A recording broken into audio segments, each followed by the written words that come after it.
L'entrepreneuriat, c'est la résolution des problèmes. Le business, c'est la création de richesse.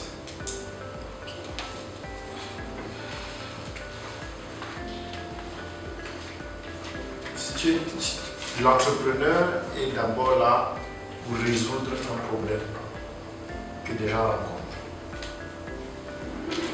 Un businessman est d'abord là pour gagner de l'argent.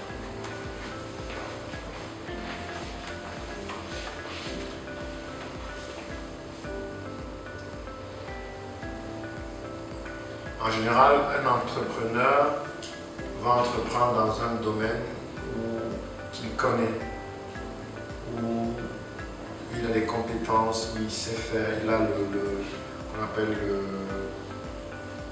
savoir-faire dans le domaine. Quand tu vas dans le business, par exemple, quand je vais aller me lancer, si jamais demain je me lance dans le lait avec Amélia, je suis dans le business. Pour qu'on soit capable, par nos propres moyens, de créer de la richesse. De créer de la richesse. Parce que si tu ne crées pas de la richesse, demain, on va répéter les mêmes erreurs de nos grands-parents et de nos parents. Les mêmes erreurs. Ou quelqu'un vient te dire que, non, donne-moi ton frère, je te donne le sel. Le même sel là, il faut aller chercher ça dans la mer. Le même sel là, il part là-bas, voilà. Il gratte un peu le fond. Où il attend, il y a une saison où le sel sort. Moi, je ne sais pas comment vous lisez l'histoire. Moi, j'ai lu son histoire, il dit que les choses qu'on est venu tromper nos parents avec, l'étoffe. Tu prends les feuilles de bananier, tu tapes comme ça, tu piles bien l'anier là, tu piles, tu tisses. On fait l'étoffe, non? Ou du palmier, ou de tout. Parce qu'on n'avait pas la pensée d'entreprendre et la pensée business. On était bien dans notre forêt équatoriale, tu lèves la main, tu cueilles le fruit, tu manges. L'abondance est dangereuse. Oui, je me souviens quand on part au village, on peut vous dire à l'ouest, quand on part au village, quand on dit qu'on va manger les fruits, on n'amène pas à la maison. Tu vas au champ, tu graines sur l'arbre du manguier, on est neuf, on graine, on mange les fruits là-bas en causant, on descend, on rentre à pied. Tu manges, ça ne sert à rien de l'amener. Le garde-manger là, il y en a tellement. Et c'est plus tard quand j'ai grandi, c'est la folie. Il faut récolter ça. Couper, sécher, mettre en sachet, envoyer. Peut-être que, en fait, les gens se disent que non, mangeons, ça va pourrir. Tu vois la mentalité de pauvre. Il suffit de cueillir, éplucher, couper, sécher au soleil, c'est 3-4 jours. Dans un endroit bien protégé de la poussière, tu mets dans les sachets sous vide, tu t'achètes un petit plastificateur à froid, ça ne coûte même pas 3000 francs CFA, tu plastifies tes trucs, tu envoies ça en ville à Yaoundé, à Douala, à Rafoussam. Même si tu vas à Rafoussam en une journée, et tu vas livrer en gros dans une épicerie, dans un truc, tout ça, que tu livres moitié prix. Tu vois, ça c'est la pensée entrepreneur. C'est la pensée business. Et quand tu as une telle pensée, tu deviens un générateur de revenus. Tu dois être un générateur. Et le terme générateur, si j'aime beaucoup utiliser ce terme parce qu'un générateur produit de l'énergie. Tu vois, il produit de l'énergie, il envoie, il génère de l'énergie. Tu dois être un générateur. Tu ne dois pas être un consommateur. À ton avis, pourquoi on parle de semestre?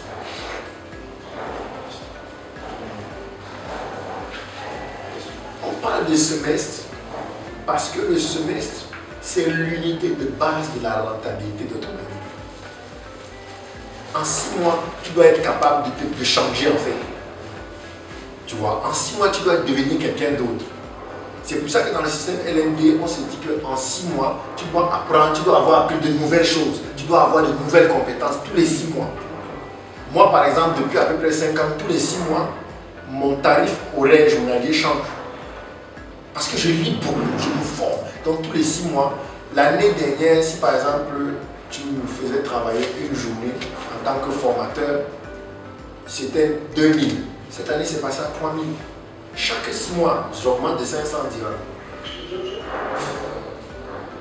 Demain, quand je vais faire une vidéo où je vais une interview, je vais dire à quelqu'un me dit que mais, tes conférences, c'est combien? Il dit que moi, une conférence d'une journée, c'est 10 000 euros. Je dis oh non, pourquoi? J'ai une trajectoire. Je ne me suis pas levé le matin pour dire qu'on me paye 10 000 euros. Et ça, c'est rien. Il y a des gens qui, quand ils interviennent, ils me payent 20 000 euros, 50 000 euros pour une intervention d'une journée. Mais pour atteindre ça, il faut que tu sois en train de faire ton bilan. Je dois à chaque fois me demander, dans les 6 derniers mois, qu'est-ce que j'ai appris de nouveau? Quelles compétences j'ai développées? Qu'est-ce que je suis capable de faire? Ok? Je ne pouvais pas annoncer la formation des 100 jours si je n'avais pas déjà eu les résultats que j'ai eu au niveau du label. Les choses ne sont chères que par rapport à ta poche. Si aujourd'hui là, on t'informe que chaque mois, tu as 1 million. Quand les gens m'ont dit que le transport augmenté, tu fais rien. Tu fais rien, tu vois. Parce que, pourquoi? Parce que ta poche. Si maintenant dans ta poche il n'y a que 100 dirhams, mais quand le transport augmenté, tu vas commencer à dire que non, ce n'est pas normal. Pourquoi les gens font ça? Calme-toi. Le problème, ce n'est pas les prix de ta poche. Première chose. Deuxième chose, quand on voyait les prix augmenter comme ça, ça veut dire qu'il y a plus d'argent dehors. Oui. En fait, c'est paradoxal, n'est-ce pas? Ça a l'air paradoxal, mais c'est ça la vérité. Quand les prix augmentent, ça veut dire qu'il y a plus d'argent dehors. Tu as cherché ta part. Mets en place des structures pour capter ta part. Et donc, les stratégies, ça va être tout ce que tu vas mettre en place comme méthode, mécanisme, outils pour aller atteindre les objectifs que tu t'es fixés. Si par exemple je te dis d'ici décembre, je dois avoir généré un chiffre d'affaires par exemple sur mon activité de fabrication de lait et yaourt, je dois atteindre un chiffre d'affaires de 10 000 mensuels. Tu vois, c'est un objectif. Et tu vas voir que aujourd'hui peut-être je fais 2 000 à 3 000 mensuels, d'ici 6 mois je dois faire 10 000 mensuellement. Qu'est-ce que je dois faire en place? Qu'est-ce que je dois faire? Tu vas commencer à te former, tu vas commencer à réfléchir, tu vas commencer à mettre en place des stratégies par rapport aux perspectives que tu te donnes. Donc, moi j'ai envie de te dire, relève-toi, apprends à devenir un générateur de revenus. C'est ça. Tu vas être libéré de beaucoup de choses. Générateur de revenus, ce n'est pas encore entrepreneur, ce n'est pas encore business, tu vois. Pour l'instant, tu génères d'abord du revenu. Elle n'est pas encore entrepreneur, mais elle génère déjà du revenu. Si elle a un souci, je ne sais pas, de 1000, 2500 dirhams, elle ne va pas forcément payer ses parents. Elle peut s'organiser que, ok, si ce n'est pas très urgent, moi je peux résoudre le problème. Ça, tu deviens générateur de revenus. Et quand tu deviens générateur de revenus, tu acquiers une certaine maturité, une certaine solidité. Là où elle est aujourd'hui, si elle s'organise de manière bien, elle peut payer son billet d'avion pour aller au pays. Même si elle sait que ses parents peuvent payer, le seul fait d'appeler son père pour dire bon, je viens tel jour, j'ai déjà mon bien. Ton père m'a dit, maman viens. Comment viens, non viens d'abord. Oui, tu vois, je paye mon billet aller-retour. Maintenant quand j'arrive, on se met sur place. Et là tu envoies un message. C'est à un autre niveau. Il ne faut pas lui dire à que non, je suis déjà devenu grand. Montre que tu es grand. Montre que tu es capable d'entreprendre. Je suis autonome. Je soutiens les autres. Je crée de la valeur. Et c'est vers là que tu dois aller. Vers l'entrepreneuriat. Pourquoi choisir l'entrepreneuriat? Et je te laisse avec cette question. Premièrement, l'entrepreneuriat te permet d'activer plus facilement ta fécondité intellectuelle et conceptuelle. Dans l'entrepreneuriat, Amélie peut faire des expériences avec son lait. Elle ne peut pas faire des expériences avec le lait d'autrui. Si le lait appartenait à quelqu'un, c'est qu'elle est déjà mal à l'aise parce qu'elle doit rendre compte. Mais est-ce que tu as des comptes à rendre à quelqu'un? Si tu veux baisser, tu baisses. N'est-ce pas? C'est ça l'entrepreneuriat. L'entrepreneuriat t'offre un espace de créativité, un espace de fécondité. Tu peux générer des trucs. Deuxièmement, l'entrepreneuriat t'offre des possibilités infinies pour multiplier les fruits issus de ta fécondité.